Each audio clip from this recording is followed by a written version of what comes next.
back.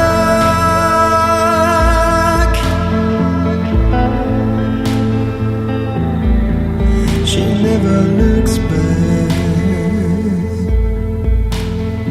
Looks back.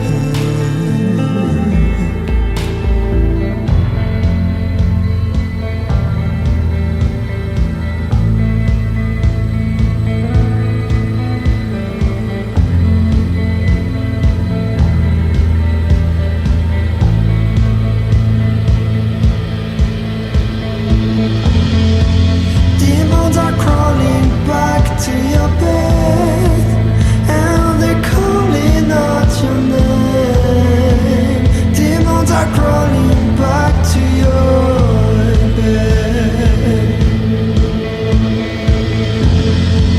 Demons are crawling back to your bed, and they're calling out your name. Demons are crawling back to your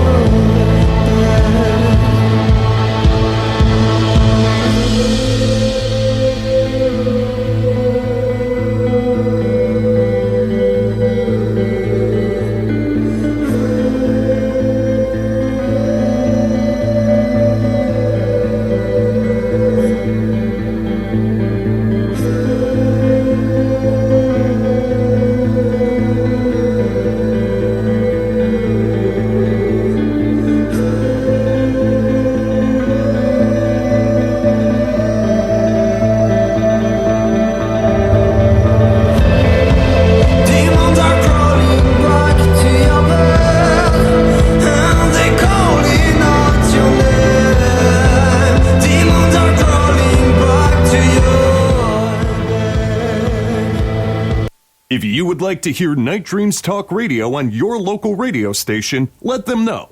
Tell them to check out www.nightdreamstalkradio.com. And thank you. Night Dreams Talk Radio Network brings you the World Paranormal News with James Creechbaum. Now, the latest news. I'm James Creechbaum with the Paranormal and World Changes News. Scientists say thousands of planets could orbit black holes. According to a new report, they could be orbiting black holes just like planets orbit their suns. Now, U.S. Army predicts cyborg soldiers by the year 2050. These soldiers will be pretty much have enhanced vision, regrow arms, all kind of bizarre stuff. They're saying that these super cyborg soldiers could be done by 2050. It's a scary thought. Who's to say that these soldiers someday won't turn on us? Found a pollen, 99 million year old pollen was found on a beetle in amber recently. And that goes to, they're saying that goes to show that that's been going on for millions of years, the pollen and beetles and spreading all this stuff. Unusual Viking burial site was found in Norway recently. They were stacked on top of each other, and also inside of those were a body. Now, of course, that was in Norway, and they're taking over archaeological dig on these things, but it's very rare find indeed. Also, an ancient vampire slaying kit was found hidden behind a New Jersey shop's secret door. Now, I don't know if there was a vampire rage in New Jersey years ago, 100 years ago or so. It's definitely an antique kit. But apparently in New Jersey, they must have had some vampires running rampant years ago, and it was hidden behind a secret door in a shop. Also, astronomers have found that a galaxy with 3 supermassive black holes that are circulating. And it was thought before that just one black hole, but they have found 3 supermassive black holes in one galaxy. Also on another site, physicists have discovered that rotating black holes might serve as portals for hyperspace. That's one of the theories they have now. Also, the next news break, top of the hour. From our compound, from the West Coast to the East Coast to worldwide, both on the internet and terrestrial radio, You're listening to Gary Anderson on Night Dreams Talk Radio After Dark. And here I am. I got two great guests tonight, Tobias and Lon on here. And now a little bit about your book, Tobias. Don't be scared to share it a little bit. Let's make it interesting. Okay. Well, I mean, there's just so much in there. So maybe I can just talk about sort of what people can expect. Now, I know nobody likes to hear about the large migratory bird species, and I totally get that. Like it's one of those necessary, but not super interesting to everybody. Details or parts of this investigation, but believe me, not everything, not even most things that have been reported could even potentially be explained by something like a crane or a heron or something similar.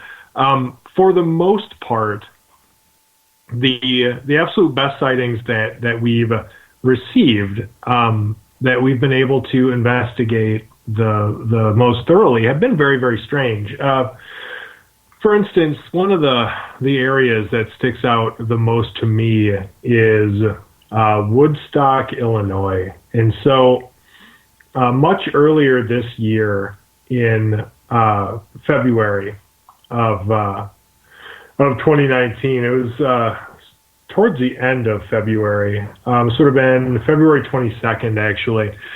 So, and this is such a perfect example of what these sightings really are as far as the actual sort of narrative of the event itself. Like they really are mostly, by and large, these interrupted journeys, where people will be just sort of out and about, conducting their business, doing whatever people do, and suddenly, they just run smack face first, into the impossible, and next thing you know, they're confronted by some winged humanoid. So there was a witness down in Woodstock, Illinois, and he was driving home from Walgreens of all places. He had to run out to the drugstore real quick. It was about 8 p.m., which was late enough for it to be dark out. I mean, this is February in northern Illinois. So he's running home from just this mundane errand that, we've all made 1,000 times. And, while he's driving, he comes up on the entrance of Dewfield Pond, which is a natural area over there. And as he approaches it, he sees this creature, for lack of a better word, that he described as being about 8 or 9 feet tall. Said it, took up approximately a third of the width of the road, and then it had these leathery. Well, part of it looked leathery, and it had these sort of like membranous, leathery, gargoyle wings. But that the rest of it was actually covered in dark fur. And so this came into Lon first, and then of course, Lon was like, "Hey, you got to talk to this guy. Like this is an interesting case." And so I talked to the witness over the phone, and he was very sure of what he saw, and he was very, very adamant. But I could also tell that he was there's an undercurrent of sort of nervous energy, bordering on fear, really. And come to find out, I'm not going to get into too much detail about this part, but these people, like he and his wife, they they have professional careers. They have a lot to lose if something like this comes out, which honestly is the case a lot of the time.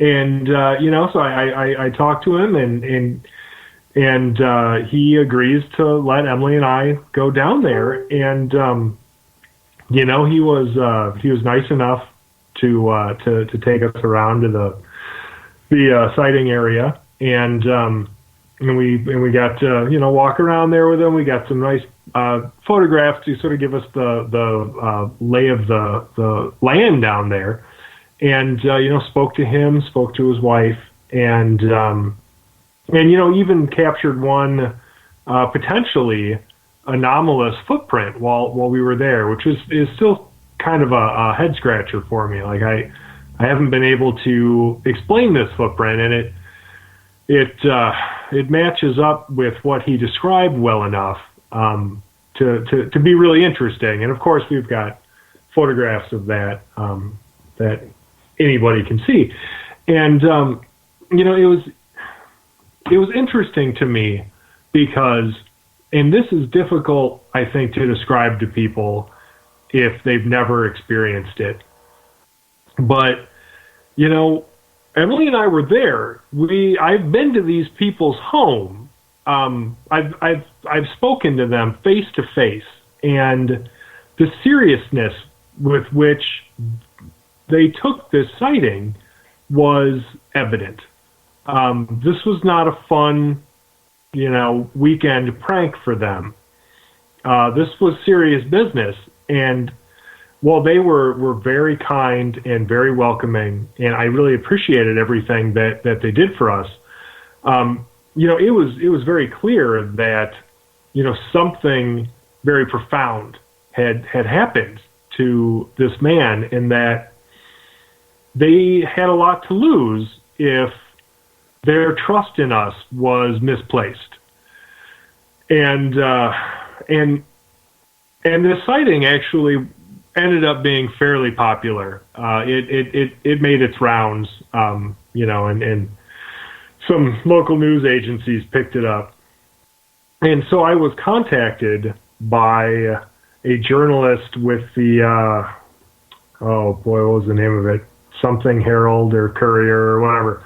I'd have to look it up. It's not super important because, while it was their local paper, the feeling I got from this journalist who said that she wanted to tag along on our next investigation down there in Woodstock was that this was going to, this was something she shouldn't take super seriously, and maybe it would end up being a media circus. And so, I ended up telling this journalist to kick rocks. Basically, I said, that I would talk to her. I'm the only one that would talk to her. She's not coming anywhere with us. And I'm not going to give up the names of any witnesses or anything. But that particular case, it really stayed with me. Because to me, it was one of the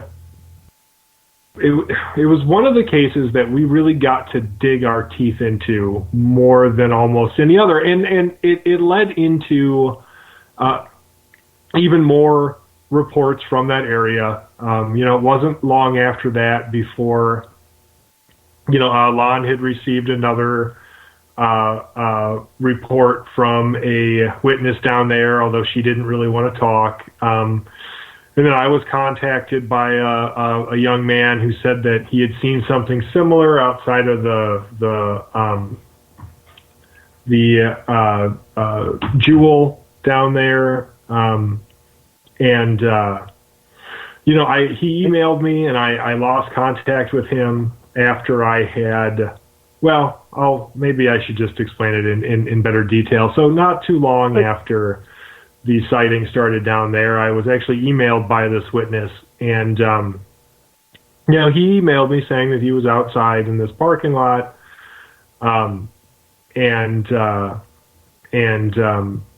this would have been directly across the street from Dewfield Pond is a couple of houses, and then behind that is the McHenry